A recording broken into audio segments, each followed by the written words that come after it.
So I'm finally reviewing season 2 of Austin and Alley. I'm going to start with the Jesse episode because for whatever reason, the listing on Google is all out of order. And, I think it happens midway through, but it's listed as the first episode as episode 0. Um, it's very forgettable. They have a crossover with Jesse and Emma are the only ones in it. And they don't appear until like 10, 12 minutes in, and it's just like one scene. They do have more screen time later, but it's like a scene of them going, "Oh, there's an Austin concert. I want to go to it." And Jess says no. And then we see them again, and Emma's asking to go again, and Jess says no. And then Emily's like, "Oh, that guy that you think is hot is there." And now Jesse's going to take her. And then, they get taken to the concert and they have fun. It's whatever. I feel like so many Disney crossovers fail just because they don't know how to get these characters to interact. Why is it only two, and why do they just go to an Austin and Alley concert? Though, to be fair, I don't know exactly how an Austin and Alley crossover would work. I really hope they don't try and do another crossover in season 3 or season 4. Because it's just people singing. How are you going to get them to have a good crossover? So the first episode is a costume party episode. And we get the actor Veronica Dunn, I believe is her name, who played Marissa in Casey Undercover, very briefly in one scene as Trisha's boss, which it was cool to see her there. Um, she was also in Kickin' It, and I believe she was in the background of an episode of a different Disney show. Like, she wasn't clearly a main character, she was just an extra. But she doesn't get to do much here. She's just like Trish, get to work, and that's her one and only scene. Um, it's a fine episode. They finally deal with Allie's stage fright. She accidentally knocks out Taylor Swift. They happen to be wearing the same costumes. So she's able to get over her stage fright by pretending to be someone she's not. It's an alright episode. The second episode, Trish gets a boyfriend. Then we find out he's a serial cheater and is with someone else, and is only using Trish to get into Austin's backup dancer's gig, and she breaks up with him. It's a very bottom of the barrel episode. The next episode has a little girl that I instantly recognized. I guess I remembered her from this show, just like Nelson, because I didn't wasn't able to find her in any other Disney show, but I didn't exactly dig to find what other show she was in. But yeah, there's a girl named Megan, I believe was her name, and she's like this popular magazine girl, and Trish, as Austin's manager, listed like some very ridiculous things that Austin apparently does, and Megan wants to see Austin do all of it, and he has to do it now because he doesn't want to look like a liar, and he wants to be published in this magazine. It's an okay episode. The next episode, we get Austin's parents back. I believe their first appearance was like late season 1, and we haven't really seen them since.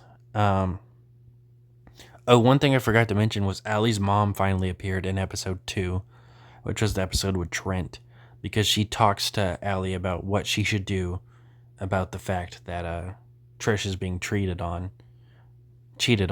and yeah. Anyway, um, so this episode was fine. Austin gets grounded because he has bad grades, but Allie decides to fucking perform a fake fundraiser to make money. This episode is insane, and they never get into trouble into it. I mean, Allie does get in trouble. She gets grounded, but it's not really brought up again. Like, she says, "Oh, I'll figure out a punishment for myself." It's kind of funny, that scene itself, because her dad's like, "You've never done anything wrong before. I don't know what to do." And she's like, "I'll come up with a punishment for myself." And he's like, "You're the best." But the episode itself, it's fine. It's very crazy plot. The episode starts off with some like kids that lost their instruments because of a budget cut or something. I don't remember why, but they lost their instruments, and Allie accidentally promises to give them all of their instruments, and they take all the instruments from the store without paying, because that's kind of what she also implied. But now she needs to make money to pay back the instruments, and she decides to do a fake fundraiser for those same kids again to give them more money. And of course, the kids now think they're getting money, so then she's forced to give them money on top of the free instruments. It's a crazy episode. In episode 5, for whatever reason, did not expect him to return. Trent, Trisha's boyfriend who was cheating on her, comes back and tries to join Austin again, but is like, "Oh, you're not gonna let me on the team because I cheated on Trish." Like, okay. He's like, oh, it was fucking weird. You know, he ends up like stealing one of Austin's songs, and they have a bit of a feud. And then, he ends up putting on cologne that attracts bees, and the bees attack him. And that's it for Trent's character. He never appears again this season, and I doubt he'll appear in the next season or the fourth one, but he might. I don't know why he came back. It was just a weird episode. The next episode introduces the character Kara Starr, who somewhat becomes a reoccurring character. I recognized her. Apparently, she was in the Disney Channel original movie Cloud 9, which I've seen before, but I haven't covered on my channel yet. And yeah, she has bad breath, and that is like the plot of this episode. She has really bad breath. Nobody likes her breath, and the gang is just kind of really rude about it, but they don't want to tell her about it. And eventually, we find out that she is the daughter of Jimmy Starr, Austin's manager. So of course they can't say anything even more now, because I believe they were going to eventually, because they got tired of it. But then it's revealed that Jimmy can't smell her breath because of like a surgery he had. So he says he'll have that problem fixed. But it's like too late right now, so they still have to deal with the bad breath. And I believe she gets like put in a hamster ball or something. I don't know. It's a weird episode, a bit of a mean episode too. It's whatever though. The very next episode, Kira returns, but she has good breath now, so Austin has a crush on her. Nope, that's real. That's how this show is playing it. It's fucking weird as hell. It's just back to Austin being a dickhead, I guess. Because I didn't really care for him in a lot of season 1. And that's what they're going back to. You know, he didn't want to even be near this girl because he hated her breath. And now that she has good breath, he just wants to get with her now. And then now Allie realizes that she has feelings for Austin, but she also helps him plan the date. But she messes up and gives Austin stuff like that Kira doesn't like, and blah blah blah. It's just typical sitcom shenanigans. I will say I find it funny that Allie says that a girl wants this type of date. She wants this type of date. She wants this type of date. You know, it's got to be romantic. It's got to do this. It's got to do that. Girls don't like this kind of stuff, but it's revealed in this episode Kira does like that kind of stuff. She likes hanging out with Austin and just watching TV and playing video games. You know, they try and push a certain gender narrative that girls don't like doing this thing. But Kira actually likes doing this thing. So you would think that they would make a good couple, but eventually they decide to break them up because obviously Austin and Allie are the characters that are going to make the most money if you pair them up, and the fans are going to eat it up. You know, like how there was that stuff with Liv and her boyfriend and Liv and Maddie, and they kept trying to switch between characters, and they did it in Good Luck Charlie. They always go for the most marketable boy and girl combo, and then they might end up just breaking them up again. The very next episode, one of Allie's old friends, who will never return again, Austin for some reason thinks that they're gonna date, so he tries to sabotage the relationship, and then Kira realizes what's going on, and it seems like she broke up with him, but I believe in the next time we see him, they're still together. But yeah, Austin tries to sabotage the relationship because he realizes he likes Allie. So, only a few episodes after Allie realizes that she likes Austin, now Austin realizes it too. And I believe this is episode 10, but like I said, the episode order is kind of messed up. The next episode, Austin and Allie share a duet and they end up kissing, and Allie's finally, for real, conquered her stage fright. In the next episode, there was like some dialogue in the previous episode about how Austin was going to try and pick between who he wanted to date. He told Kira at first that he thought it was going to be her, and he knew it was going to be her, but he actually ended up changing his mind and wanted it to be Allie.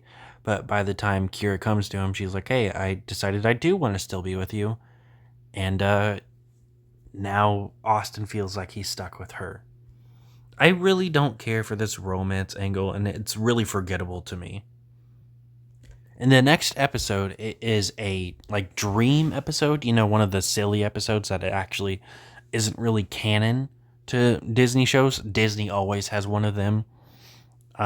Jessie had one, for example, with like robots and future shit. But funnily enough, a character that appears in this episode called Chuck becomes a reoccurring character throughout the show, even though he was introduced in this fake episode. So Dez has like this typewriter that makes stuff come true if you write it, and Chuck ends up getting it and posting like bad things and hurting the friend group, but Dez ends up getting it back. It's a real silly episode. Then the next episode, Austin and Allie break up officially. It's whatever. We get some aliens references again, which is something that was introduced in the first season.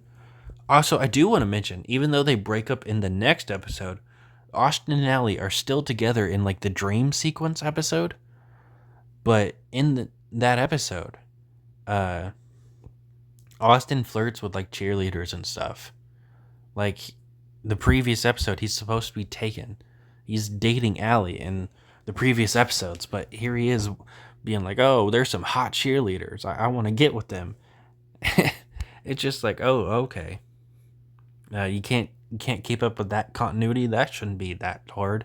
I'm not a stickler for continuity in a kid's show, but he's dating Allie at this point. In the next episode, he's flirting with people when he should be taken.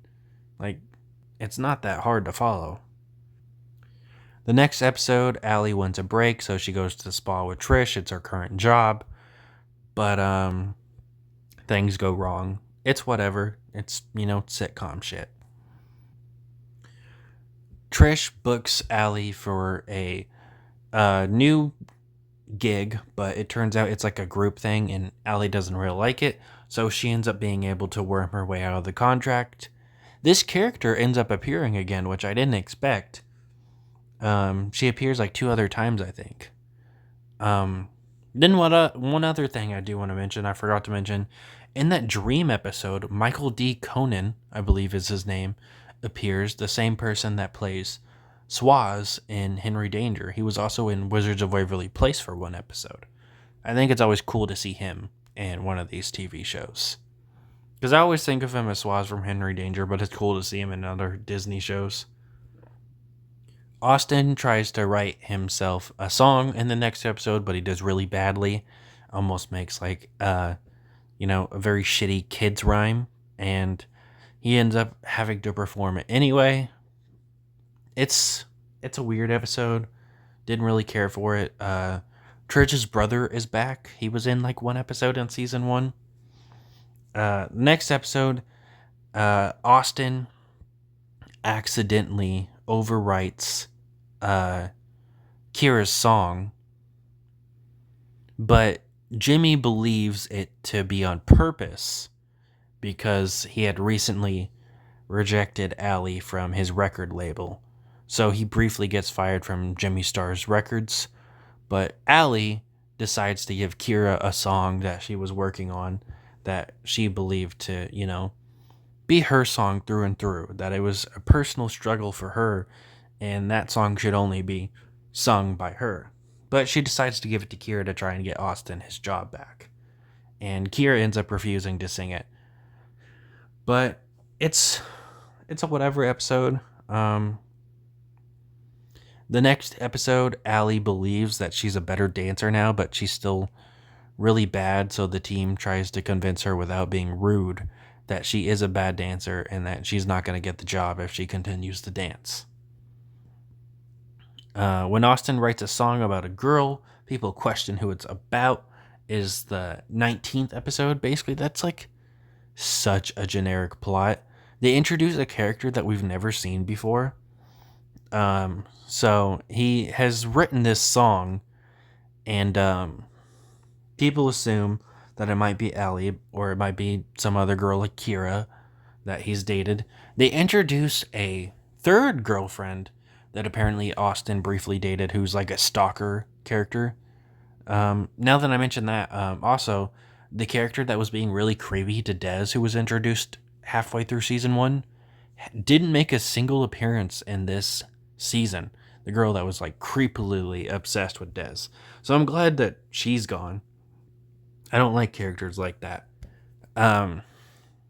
Austin ends up being able to prove that it's actually his song because that one girl that tried to get Allie to sign with her returns in this episode. And she tries to say it's her song. It's kind of stupid. The next episode, it's another like silly episode, future sounds and festival songs.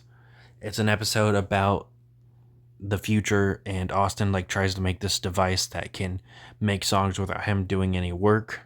Kinda, even though yes, this episode came out like 12 years ago now. It feels like it could fit in today for AI because like the songs have no passion and they suck.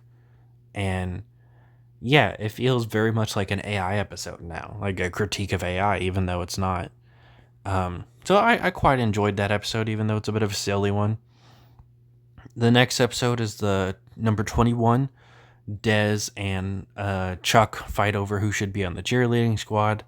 They both end up getting on, but at the end, Chuck gets like the bigger role or whatever it was called, and he ends up not liking it because he has to get shot out of a cannon. Beach Bums and Bling. Austin, I forget what the character's name is, meets a rock star that he's been a big fan of and who actually inspired him to start singing. But for some reason, he doesn't know about his rock star's very public meltdown. And he's trying to help him get back into the public because he believes him to be poor and not famous anymore. But, the end of the episode reveals he actually is still famous. It's kind of a whatever episode. Number 23, Family and Feuds. It's a birthday celebration for Dez's sister.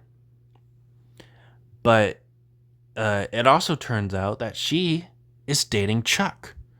And we get introduced to Dez's entire family in this episode. The mom, the dad, the sister. It's pretty cool that we finally get to see Dez's family. Though, I don't think we'll ever see them again. That's just my guess. Then the next episode is a parody of The Voice, but also kinda America's Got Talent, because that's what they kinda call it. I don't remember exactly what they call it, but at the same time, it's the spinning chairs. That's The Voice. And in this episode, we have a young Sabrina Carpenter playing a girl named Lucy. It was very surprising to see her here. Allie's a bit of a mean girl here. Uh, in the end, she does the right thing. It's not an episode I really cared for, but like Sabrina's character was picked because people thought she was going to lose and that nobody would pick her, but Allie ends up picking her because she feels bad for her, but then tries to change everything about her and is kind of rude. In episode 25, Des and Austin, well, not Des and Austin, Des and Trish decide to make an episode about Allie and Austin's career and everything that they've done, but they try and make it like a action movie. And they decide to make Austin and Allie both pretty petty here, where apparently Allie originally didn't think their team was going to work and that he was just a one-hit wonder, and she was planning on leaving the group. And Austin just really holds a grudge about it for some reason. And he's a bit of a petty asshole through this episode. At times it's hilarious. At times you're just like, dude, get over it, man. Then Allie also, Austin ends up, being revealed that he also did some mean stuff about Allie. And, it seems like they're not going to be friends. But then they end up kissing and getting back together. It's whatever. Then the episode ends, the next episode is Fresh Starts and Farewells, which Team Austin prepares to go with Austin as he embarks on his first tour. And Allie ends up getting signed to a different record label, and now she's got to go travel somewhere else and leave the group behind. So, we're not going to see Allie a bit, you would think. But I actually did start the first episode of season 3, and almost immediately they're back together, so they're just doing a time jump. I really would have liked at least one episode without Allie, as even though this episode's Austin and Allie, just to see, or we could go like back and forth, see Des, Austin, and Trish in what they're doing and what she's doing, where she's at. Or we could have like an episode where they all go visit her where she's at, and it's a surprise to her. But they're just gonna straight up go, "Oh, hey, we're back. The months of you being on tour are over," or whatever. And it's whatever.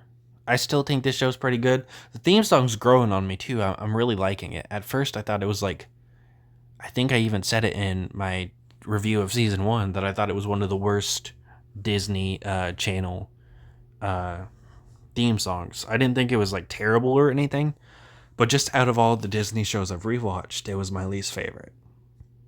But it's really starting to grow on me. I'm really starting to like it now. And yeah, that's season 2 of Austin and Allie.